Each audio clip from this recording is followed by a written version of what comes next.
इस शहर को आप नेताओं ने बड़ी मोहब्बत के साथ नोचा है। कांग्रेस पार्टी भी मौजूद है, समाजवादी पार्टी भी मौजूद है, बसपा भी है, और आप लोगों ने उसको नोचने में कोई कसर नहीं छोड़ी है। भारतीय जनता पार्टी के भी नेता है मैंने सुरेंद्र मैथानी जी, इनके सांसद नहीं रहे, इनके सांसद नहीं रहे, जिनके जी मैं बता रहा हूँ। एक सवाल पूछ लेने दीजिए, सवाल पूछ लेने दीजिए, सवाल तो पूछने दीजिए, सवाल पूछने दीजिए। इनका सांसद नहीं था, इनकी सरकार नहीं थी, इनकी सरकार है, इनके सांसद रहे, 3 बार कैबिनेट मिनिस्टर रहे, कोयला मंत्री रहे, गृह मंत्री रहे। उन्होंने इस शहर को क्या दिया? मैंने पक्षपात वाली बात नहीं करी। पहले आप बात सुनिए, पहले बात। आपस में मत भिड़िए, आपस में मत भिड़िए।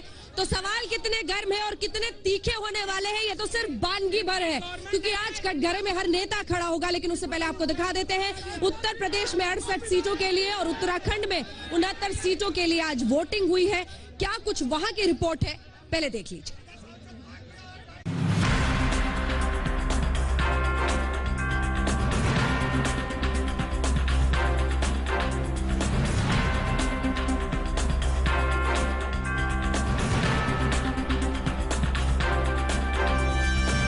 यूपी के 67 सीटों पर दूसरे राउंड की वोटिंग हो गई और नेताओं की किस्मत ईवीएम मशीन में बंद हो गए। तो उत्तराखंड में भी 69 सीटों पर वोट डाले गए। सुबह से ही पोलिंग बूथ पर लोगों की लंबी लंबी लाइनें दिखाई देने लगी। वीवीआईपी वोटर भी वोट डालने आए।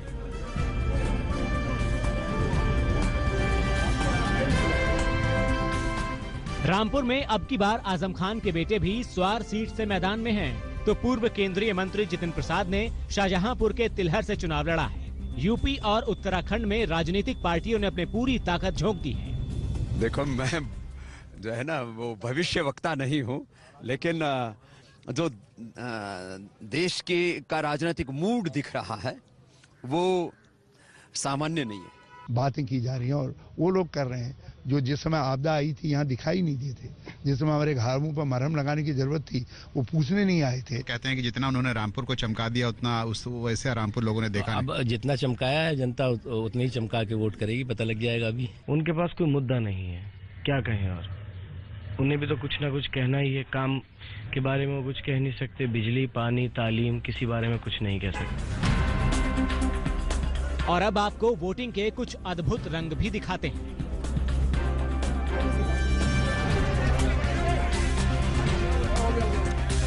और ये हैं हिंदुस्तान के सबसे बुजुर्ग वोटर, केंद्रीय मंत्री मुख्तार अब्बास नकवी के नाना हैं। 115 साल की उम्र में सैयद जुर्रत हुसैन कासिम ने वोट डालकर नया रिकॉर्ड बनाया है। कितनी उम्र हो गई आपकी? 115। कब से वोट डाल रहे हैं आप? कितने सालों से? कई साल से चल रहा है।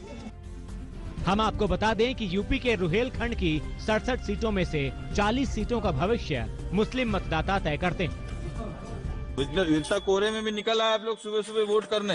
और क्या करते जी? हैं? करना तो पड़े सब काम। करना तो पड़े सब काम। कोहरा काफी हो रहा है आज, है ठंड के बावजूद भी, लेकिन पहले मतदान फिर घर का काम है। हाँ, बस जाके घर का काम कर लेंगे, पहले तो ये काम है। पहले ये काम है। आपने अपने सोच है किस तरीके से क्या मुद्दे हैं उनको ध्यान में रखते हुए लोगों ने वोट किया है। बच्चे बूढ़े सभी तमाम तकलीफ और परेशानियां उठाते हुए यहाँ पर आ रहे हैं कोहरे में, ठंड में। यूपी के दूसरे रण में 720 उम्मीदवार मैदान में उतरे हैं। साल 2012 में दूसरे चरण की 67 सीटों में से एसपी को 34 सीटें मिली थी। आज तक ब्यूरो। तीखे सवालों के साथ तैयार है कानपुर की जनता, नेता भी तैयार है। लेकिन उससे पहले आइए जल्दी से आपको सुना देते हैं बीजेपी अध्यक्ष अमित शाह से बात की हमारे सहयोगी राहुल कंवल और अरुण पुरी ने। चुनावी जादूगर